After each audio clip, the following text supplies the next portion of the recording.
Assalamualaikum teman-teman YouTube. Ketemu saya lagi, Mbak Yuni Gosip. Nah, ibu saya baru sembuh dari COVID. Nah, kebetulan saya libur, ibu saya sudah sembuh. Alhamdulillah.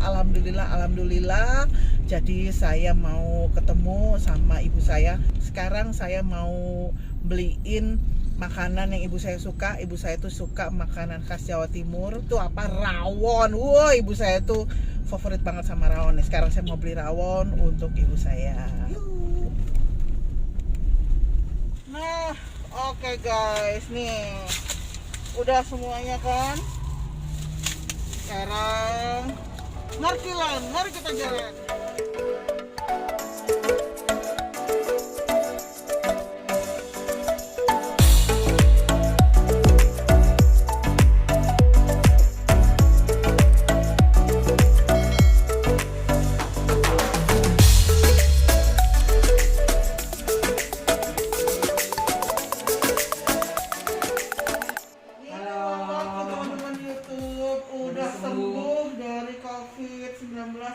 Ya. Alhamdulillah ya, puji Tuhan, karena mamaku Nasrani. Nah, 6 minggu.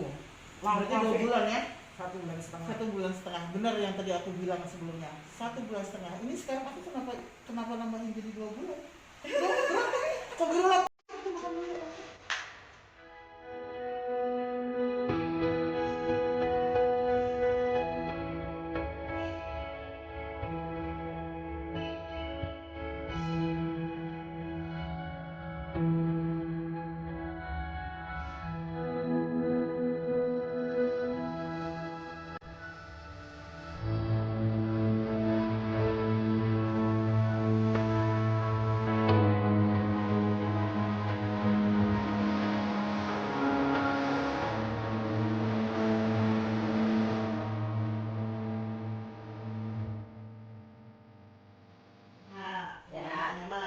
Itu ya. Ya.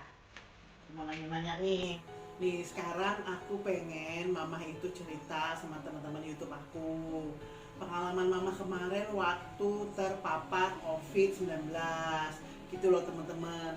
Apalagi mama kan komorbid diabetes. Sudah komorbid diabetes, ada darah tinggi juga. Terus usianya juga sudah 70 tahun. Mamaku ini tinggal sama adikku yang bungsu. Jadi kemarin itu yang banyak merawat ya Maya, yang banyak merawat, terus konsultasi dokter dan sebagainya itu adikku yang bungsu. Nah sekarang aku pengen tanya nih sama mama. Waktu hari pertama jelas mama itu positif COVID, itu CT-nya berapa Mah? CT-nya 16. CT-nya 16? Ya. CT-nya rendah sekali guys. Rendah banget dan aku juga sempat panik. Terus gimana? Terus gulanya hampir 400 waktu itu. Terus itu ya mama juga deg-degan dengan usia mama. Terus dengar teman-teman banyak juga yang komorbid diabetes, dokterku juga yang diabetes masuk rumah sakit 3 hari meninggal. Juga teman-teman tetangga juga gitu dengan gula 300 berapa hari di rumah sakit, seminggu meninggal. Nah mama kan juga jadi khawatir juga, mama juga takut. Nah udah gitu ST menghubungi dokter Sri Ayu Fernawati penyakit dalam, ahli penyakit dalam dan ginjal dari Rumah Sakit Premier Bintaro. Satu lagi dokter Profesor Dr. Menali Rasmin, ahli paru dari Rumah Sakit Persahabatan. Kebetulan beliau itu ketua tim penanganan COVID di Rumah Sakit Persahabatan. Nah, 2 dokter itu bilang mama nggak usah dibawa ke rumah sakit, asal di rumah ada yang merawat. Oke. Nah, akhirnya siapa yang merawat? Yang merawat adalah Esti. Esti itu adiknya Rina, adiknya Mbak Yuni yang bungsu. Jadi gini teman-teman, yang sudah diceritain mama barusan, mama saya tidak ke rumah sakit tetapi isoman. Langkah pertamanya emang ya, langkah pertama adalah memang kaget tapi tidak panik, karena panik itu bisa nurunin imun ya nggak mah ya. Nah, terus kemudian alhamdulillahnya kita punya 2 kenalan dokter, yaitu Profesor Dr. Menaldi Rasmin yang ada di Rumah Sakit Persahabatan, dan Dokter Verna itu memang Dokter Verna ini dokter penyakit dalam yang memang dokternya mama saya udah lama, karena mama saya memang punya penyakit diabetes kan. Nah, berdasarkan dari petunjuk dokter-dokter beliau inilah, dua dokter tersebut, kita menjalankan terapi untuk mama yang komorbid diabetes dalam menyembuhkan COVID-19. Nah, awalnya tuh gula darahnya kan tinggi ya, Maya? Ya, tinggi. Terus saran pertama dari dokter Verna itu apa?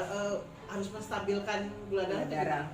Ya, harus menstabilkan gula darah tidak boleh lebih dari 200. Jadi gula darah itu 130, paling tinggi 180. Dan diketat, waktu itu diketat sampai nasi berasnya itu diganti yang khusus beras buat diabetes.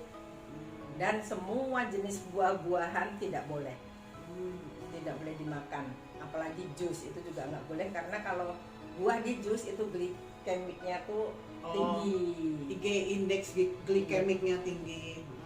Jadi mama ketat, makanan dijaga. Pagi sebelum makan periksa darah, 2 jam setelah makan periksa darah, pagi, siang, malam. Bayangin 6 kali sehari selama sebulan diambil darah terus.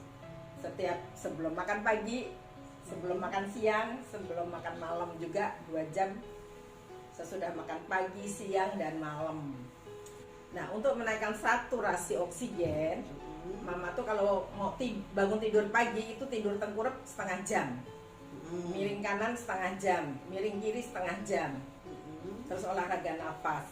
Jadi selama mama kena COVID, saturasi oksigen paling rendah 95, 96, 97 sampai 98. Karena kalau udah 93 ke bawah kan harus rumah sakit. Tapi pernah juga 91. Tapi dokter bilang tidak usah ke rumah sakit. Olahraga nafas. Jadi tarik nafas, tahan berapa menit? 3 detik lah, tahan 3 detik. Buang sampai 6 hitungan. Dan itu ternyata juga menaikkan saturasi oksigen. Terus makanan betul-betul dijaga.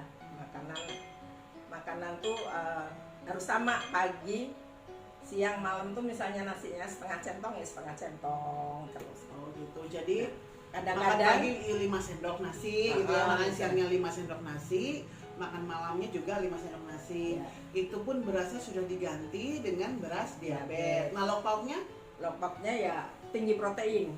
Oh, lauk pauk tinggi protein. Ya ikan, ya daging, ya telur, sayur-sayur, ya. Maksudnya sepotong, sayur semangkok. Tahu tempe kan protein semua tuh. Iya. Jadi teman-teman, selama masih terpapar COVID, itu buah stop dulu. Jadi makanannya hanya nasi, lauk pauk, dan sayur. Itu pun juga dibatasin. Lauk pauknya hanya sekitar 100 gram, nasi 5 sendok, dan sayur mayurnya itu hanya 1 mangkok. Itu ya, Mbak ya. Itu sampai berapa lama itu? Ya, selama masih COVID-nya kan seminggu kemudian di PCR lagi. Ya. Ternyata yang tadinya 16 naik jadi 31. Ya. Nah, udah seneng tuh ya. Wah, nanti kan harapannya naik terus. Ternyata setelah seminggu kemudian diperiksa lagi malah turun. Jadi 28. Itu bisa begitu karena apa? Ya mungkin karena imunnya turun. Terus dokter bilang, Mama nggak boleh baca WA, nggak boleh lihat WA. Jadi apalagi kalau buka WA yang ada berita duka, udah ada innalillahi, udah tutup. Jadi dari masing-masing WA grup cuma 1 perwakilan. Jadi kalau ada apa-apa mereka yang ngomong gitu ya japri ke mama. Nah, dokter-dokter itu apakah menyarankan obat-obat yang memang untuk COVID? Selama ini kan udah rame itu dibicarakan, ada antivirusnya, ada antibiotiknya. Mama minum nggak salah satu obat itu? Minumnya Avigan. Oke, Avigan itu apa? Antivirus? Avigan itu antivirus yang antivirus. 200 ml apa 500 ya aku lupa. Itu 3 kali sehari. 3 kali sehari. 4 kali. 4 kali sehari. Terus azithromycin, kebetulan rata-rata kan orang COVID tuh minumnya azithromycin. Tapi mama tuh ternyata apa tuh namanya? Nggak cocok. Kebal tuh apa ya? Oh, maksud Resisten. resisten. Maklum udah tua nih jadinya begini. Resisten setelah diperiksa dengan kultur urin ternyata resisten Terhadap antibiotik. yang azitromisin, Pokoknya terhadap yang antibiotik. punya sin Nah, gitulah. Akhirnya diganti dengan isoprinosin 500 ml. Sin juga itu. Dan Sin. vitaminnya ya D3 5.000, vitamin C 1.000 ml. Terus dengan zinc juga. Jadi obat-obatan antivirus dan antibiotiknya itu bukan kita beli sendiri ya teman-teman, bukan kita kira-kira sendiri atau karena berdasarkan kita lihat dari medsos gitu ya, karena orang-orang ngomong apa, ini benar-benar dari konsultasi dari dokter dan betul-betul memang dokter yang menyarankan ya Maya, memang Menyarankan dan dokter yang diresepkan. meresepkan. Jadi nanti resepnya di bawah apotek, HP-nya tuh ditunjukin ke apotek. Iya, jadi resep nggak- dokter Menaldi. Ya jadi nggak sembarangan beli. Kalau beli pun juga memang belum tentu ada ya. Sekarang susah banget Ya. cari obat-obatan yang barusan disebutkan sama mama ini. Nah, selain makanan bergizi, vitaminnya itu vitamin D3 5.000 IU, terus vitamin C-nya 1.000 mili. Itu dalam sehari loh ya, karena terpapar. Tapi kalau kita nggak kuat, jadi cara minum vitamin C-nya pagi 500 sambil makan, Oke. cuil-cuil. Nanti yang 500 lagi sore. Kalau kuat ya 1.000 mili nggak apa-apa. Gitu. Jadi Kan kadang-kadang lambung nggak kuat kan. jadi 500 Ya, gitu ya. 500 atau didahului dengan obat mah, bisa proma, bisa omeprazol. Oke. Jadi setengah jam sebelum makan Ya. minum obat mah dulu, baru setelah itu makan, sambil makan vitaminnya diminum seperti Ya. itu teman-teman. Vitamin E, vitamin C, Vitamin E malam ya. terus udah gitu vitamin D3 semuanya dosis tinggi, Tinggi. high dose teman-teman. Dan juga ditambah dengan obat-obat diabetes karena saya sudah 18 tahun menderita diabetes. Saya sudah kena insulin selama 18 tahun. Jadi insulin tetap 3 kali sehari sebelum makan sama malam. Oh, sama malam. Sama malam mau tidur. Terus dengan obat diabetes juga yang sudah dosis tinggi, metformin 850 ml. 2 kali sehari. Ya udah aku pokoknya pagi nggak boleh males. Pagi pokoknya bangun tidur, tengkurap, miring kiri, miring kanan, terus keluar. Terakhir tanggal 7 kemarin di PCR lagi, tahu-tahu negatif. Ya udah senang sekali. Alhamdulillah. Tidak menyangka kalau saya kira dia dari 24 naik dulu dikit. Ternyata tidak, ternyata Begitu di PCR di lagi, PCR lagi. not detected ya. Ya. Kalau not detected, terus negatif. Ya susunya ya ini ada tambahan minum susunya karena diabetes, jadi susunya diabetasol. Jadi ini bukan karena di endorse, tapi memang itulah yang diminum. Kenyataan. Ya, jadi ini juga termasuk supaya teman-teman menggunakan produk tersebut. Kita bukan di endorse, kita bukan di endorse. Memang kita menggunakan merek tersebut gitu. Dan sudah lama juga. Sudah lama, tapi bukan karena kita di endorse oleh produk tersebut. Kita sebutkan karena memang kita memakai produk tersebut. Mama saya maksudnya pakai produk diabetasol dan tropicamycin gitu. Karena memang sudah lama kena diabetesnya sejak saya masih kerja sampai sudah pensiun. Itu udah berapa tahun? 18 tahun. 18 tahun. Nah, jadi teman-teman, inilah pengalaman mama saya ketika beliau terpapar COVID-19 namanya dengan komorbid diabetes dan darah tinggi.